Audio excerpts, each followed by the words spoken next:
Guys PFP number 9 को देखिएगा, दमदार पीएफपी है, अच्छा प्रॉब्लम है। अगर आप लॉज ऑफ मोशन के सारे न्यूमेरिकल देख रहे हो तो आपको प्लेलिस्ट में जा करके देखना चाहिए। और मैं आपको बता चुका हूँ कि प्लेलिस्ट किस तरह से देखी जाती है। बहुत सारे बच्चे आप में से ऐसे हैं जो इस क्वेश्चन को यूट्यूब पे, इंटरनेट पर, गूगल पे सर्च करते हुए यहाँ तक आ गए होंगे। बाय द वे मेरा सॉल्यूशन टकरा गया उनके सामने।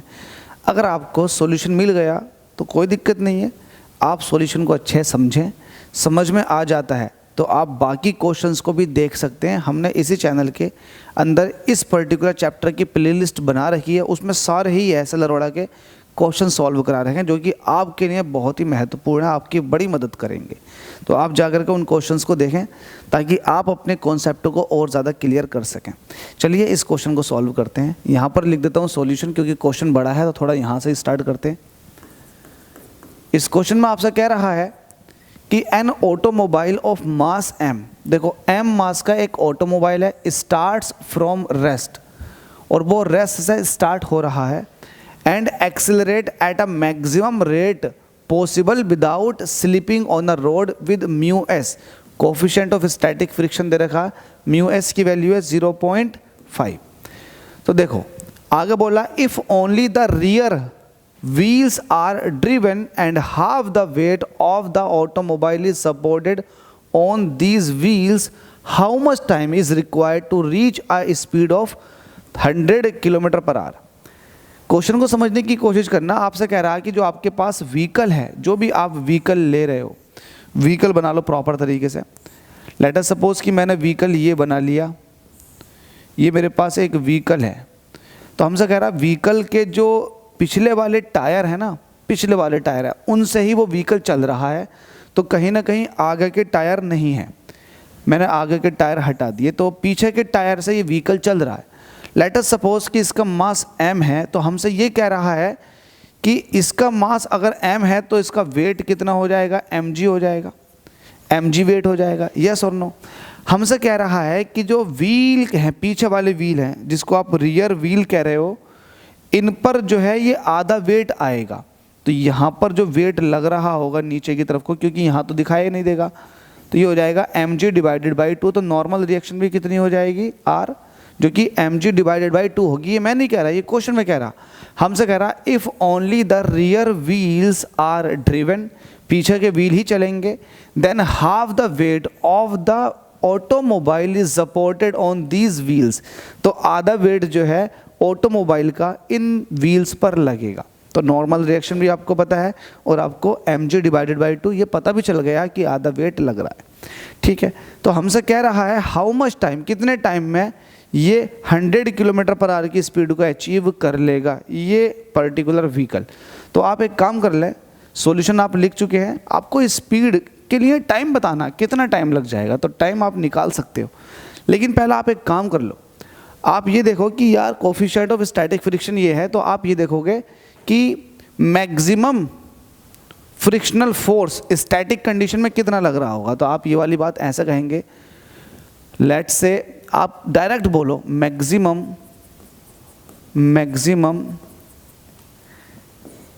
स्टैटिक फ्रिक्शनल फोर्स, जिसको आप एफ स्टैटिक मैक्सिमम कहते हो, क्योंकि आपको कोफिशिएंट ऑफ स्टैटिक फ्रिक्शन दे रखा। तो ये हो जाएगा म्यू एस इंटू आर के बराबर, ठीक है। तो अच्छा, ऐसा करने से फ़ायदा क्या होगा, आपको कुल मिला करके अलग अलग कंडीशन दे रखी होंगी अलग अलग क्वेश्चन में। इस क्वेश्चन के अंदर ये कंडीशन दे रखी है और इस कंडीशन से आपको एक्सेलरेशन निकालना, क्योंकि एक्सेलरेशन जब तक नहीं निकलेगा तब तक आप टाइम नहीं बता सकते। तो एक्सेलरेशन निकालने के लिए ये चौंसले करने पड़ेंगे आपको। तो एफ एस मैक्सिमम जो है वो म्यू एस इंटू आर के बराबर है। एफ एस मैक्स इसको आप ऐसे रहने दो, म्यू एस को भी ऐसे रहने दो, और आर जो है वो mg डिवाइडेड बाई 2 है, ठीक है। ये वाली बात आपको पता चल गई। अब मैं आपसे एक बात कहना चाहूँगा कि ये जो कोफिशिएंट ऑफ स्टैटिक फ्रिक्शन के हिसाब से आपने लिमिटिंग फ्रिक्शनल फोर्स की वैल्यू निकाली है, तो ये लिमिटिंग फ्रिक्शनल फोर्स ही कहीं ना कहीं फोर्स के बराबर होगा। देखो जितना फोर्स ऑटोमोबाइल आगे को लगा रहा होगा लिमिटिंग के केस में, उतना ही लिमिटिंग फ्रिक्शनल फोर्स आएगा। तो जितना लिमिटिंग फ्रिक्शनल फोर्स है उतना ही ऑटोमोबाइल आगे को फोर्स लगा रहा होगा।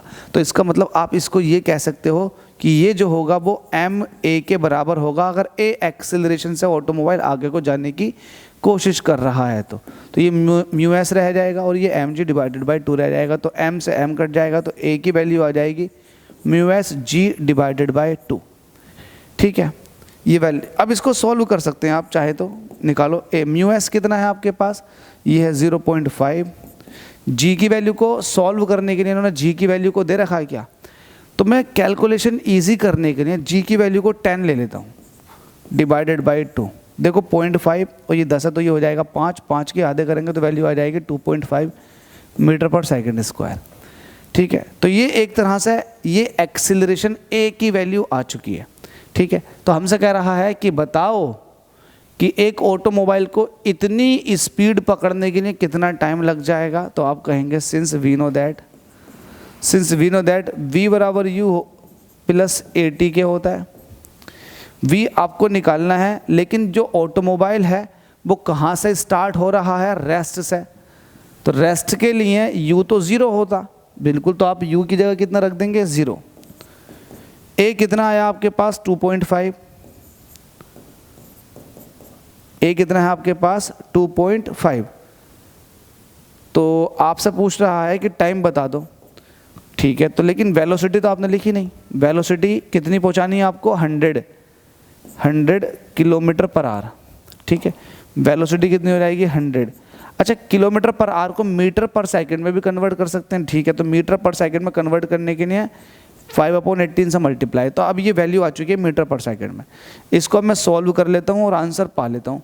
आंसर पाएंगे तो ये है 100 multiply by 5 divided by 18 is equal to, ये हो जाएगा 2.5। देखो 2.5 t है तो मैं इसको ऐसे कर सकता हूँ 25 डिवाइडेड बाई 10। पॉइंट हटा दिया मैंने, पॉइंट हटा दूंगा तो नीचे 10 हो जाएगा।